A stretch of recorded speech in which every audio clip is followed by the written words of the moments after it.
यहाँ पे सर, यहाँ पे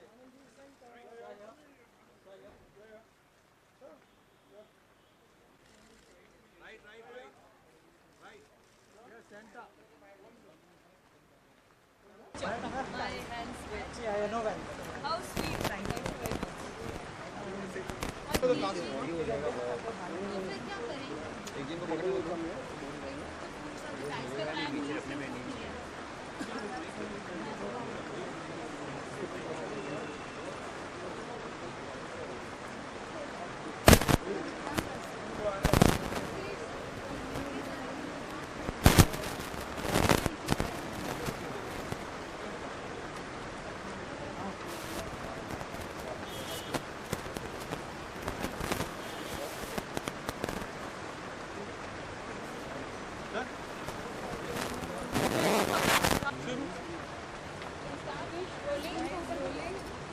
रोलिंग। किरण जी, पहला सवाल आपसे ही है।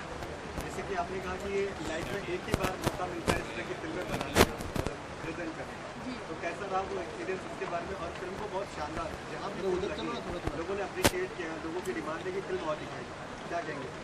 जी, मैं यही कहना चाहती हूँ कि मेरे लिए एक यूनिक एक्सपीरियंस रहा है ये फिल्म। और आई थिंक जिसने भी ये फिल्म देखी है उसे सराहा है, उसे उसकी प्रशंसा की है। और लोग एक्चुअली एक दूसरे को कह रहे जाकर देखने की, तो इससे ज़्यादा आई थिंक कोई भी फिल्म में उसको कॉम्प्लीमेंट नहीं चाहिए जब लोग देखकर पसंद करते हैं फिल्म। और हम इतने खुशकिस्मत थे कि इससे जुड़ पाए और इसके जर्नी में थोड़ा सा योगदान कर पाए। और मैं बहुत खुश हूँ कि लोग जाकर देख रहे हैं और उनको अच्छी लग रही है।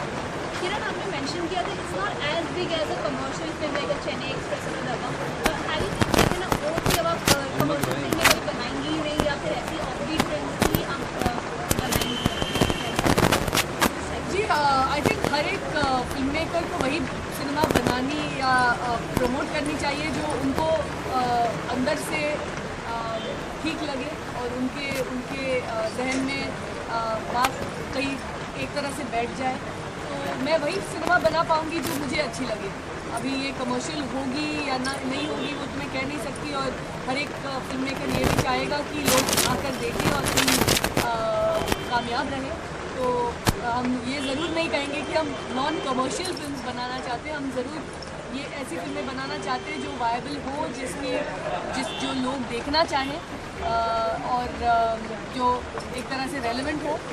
पर क्या ये बड़ी से धूमधाम वाली मिर्च मसाले वाली फिल्म होगी, ये तो मैं अब से कह नहीं पाऊँगी कि किरण, ऑफबीट फिल्म की बात करें तो अजय देवगन ने एक बार बात में कहा था कि ऑफबीट फिल्मों में stars, superstars like Salman Khan, Shahrukh Khan, Aamir Khan, इन लोगों को नहीं आना चाहिए बिकॉज पूरा ध्यान स्टार पे चला जाता है, फिल्म की स्टोरी हट जाती है। आपको क्या लगता है, क्या सुपरस्टार्स को इस टाइप की फिल्में करनी चाहिए या नहीं करनी चाहिए? जी, हमने एक फिल्म बनाई थी धोबी घाट जिसमें आमिर खान थे, जो कि आप शायद कहेंगे कि ऑफबीट फिल्म थी। और मेरे हिसाब से वो फिल्म अच्छी चली, लोगों ने पसंद किया और आई थिंक कुछ हद तक कामयाब रही। बॉक्स ऑफिस में हमने ज़रूर अपना कॉस्ट ऑफ प्रोडक्शन रिकवर कर लिया और फिर फिल्म ने जाके प्रॉफिट भी किया। तो ये आई थिंक उनकी राय होगी। मैं ये इस बात से सहमत नहीं हूँ कि स्टार होने से फिल्म अलग किस्म की फिल्म नहीं बन सकती। ये फिल्म मेकर के इमेजिनेशन के ऊपर है, उनके कल्पना के ऊपर है कि वो किस तरह से स्टार को इस फिल्म में शामिल करें और स्टोरी में इनकी ज़रूरत है या नहीं और वो ये रोल कर पाएंगे या नहीं।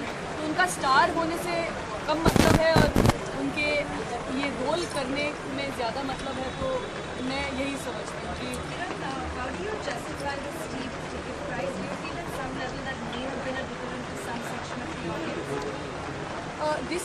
the ticket prices are determined by multiplexes. Unfortunately, I don't have a say in what ticket prices are charged across the country, and certainly I, as a cinema goer myself, would always want cinema ticket prices to be affordable to people, because as a filmmaker I want people to watch my film. On an average, I know that the ticket prices have have by and large been affordable, but in places where the ticket prices have been higher than what people, I mean, I actually feel even 300 rupees is a lot to charge for a film ticket. That's my personal opinion, but that is the average price. I mean, on a weekend, no film charges less, no multiplex charges less than 300 rupees or 350 rupees. So I find that prohibitive. I do think it limits a certain kind of audience from cinema, and I strongly believe that we need to create more affordable chains of cinemas, and I would urge multiplexes to reduce rates to increase occupancy in theatres. Having said that, you know, you look at the collections of other films and they are really big. So obviously people can afford to watch a certain kind of cinema. So it's a tricky thing. It's something that multiplexes who run it as a business know what they're doing, and this is how they choose to function. I really hope the ticket prices go down in the week, and so people can afford to watch our film, because I would hate to think that because of ticket prices people would not see Ship of Theseus, because it's certainly a film that will appeal to everybody who goes to watch it. So from what I know, that this kind of steep ticket price is in certain pockets, so I would say please find out and go and watch it in places that you can afford to watch it in. Kiran, are you an audience to masala film, Bollywood films that are made? Certain kinds of masala films, because I think beyond masala, I want some content, and I don't believe that you know, commercial mainstream cinema shouldn't have any content at all. I would like to be given an interesting story, something new, a good experience, either through performance or, you know, filmmaking craft. So I go to watch films that are so-called mainstream films for different reasons, and certainly I like those films as well. I mean, if they're giving me something new to look out to watch. Anand, I probably don't remember the last time a film has been पीछे जाके बात so spellbound, speechless almost. Your phone's probably not stopped ringing. What are the reactions that you've been getting? Some names you can throw as well? I mean, the names are all out there, and the response from the filmmaking community has been extremely warm. Everyone has loved the film so far, and that's been extremely heartwarming. And I feel that the most important thing that is happening to the film right now is how the audiences across the country are responding to the film. That shows are running houseful. People are responding to the film in extremely intimate, warm ways. They're applauding after the films are over. We're getting reports from everywhere that there are spontaneous standing ovations, and that's really heartwarming. For me, that's kind of a you know, for lack of a better term, it's kind of a foot in the door of a certain kind of discourse, a certain kind of cinema, a certain kind of dialogue that we all of us wanted to happen in our culture. And and now that this has happened, now that the commercial viability of a film like Ship of Theseus has been proven, I think that opens up doors for filmmakers across the country to want to experiment, to want to innovate, to want to inquire, discover, and play with aesthetic, play with the medium, play with the ideas and discourse in a film, and that's the most exciting thing for me. Thank you. Okay, film industry में सब आपके friends हैं, star wives हैं, और आप में इतना talent है कि आप अपने नाम से जान जाती हैं। आई मीन आपका एक अलग लाइफ है। आपको लगता है इन स्टार वाइफ में किसके अंदर ये टैलेंट है आपके अलावा, जो इस तरह के काम आगे ला सकते हैं और इस तरीके से? जी, इस सवाल का मेरा कोई जवाब नहीं है। जिनके इस सिनेमा में, इस तरह का के सिनेमा में इंटरेस्ट है, मैं उनको इनविटेशन दूंगी कि वो आके सिनेमा को सपोर्ट करें। बट मैं किसी के दूसरे के इंटरेस्ट के बारे में इतना तो जानती नहीं है और मैं कमेंट नहीं कर पाऊँगी। लास्ट सवाल, इस सवाल को आप लोग पिछले कई सालों से सुनते होंगे और आंसर देना शायद ना भी चाहते हैं।